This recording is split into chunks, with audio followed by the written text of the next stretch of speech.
Jadi saya rasa orang yang tak tahu kena merujuk pada orang tahu.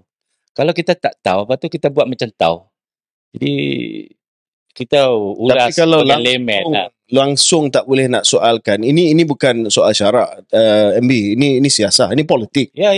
Dan beliau buat tafsiran Ya. berdasarkan kepada keadaan siasah. Berdasarkan ilmu dia lah. Yalah, so Saya tak rasa Tok Guru menulis dengan Tapi perasaan ilmu apa motif. yang dia ada? Datuk Seri yang boleh mengatakan dia tahu siapa yang bekerjasama dengan DAP sekarang berwalakkan DAP. Saya rasa Syaril kalau cek buku-buku Tok Guru lebih 140 kitab. memang betul. Ya, Itu tak dinafikan. Itu saya kata dia ada ilmu. Tapi nak tahu macam mana dia tahu yang bekerjasama dengan DAP ni berwalak dengan DAP ataupun bekerjasama dengan syarat. Itu soalan sekarang.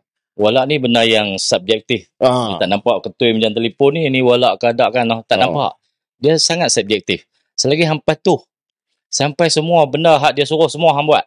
Itu walak. Ini apa kehendak DAP semua follow. Ini yang dipertikaikan sebab mereka akan kata not everything yang DAP minta kita setuju.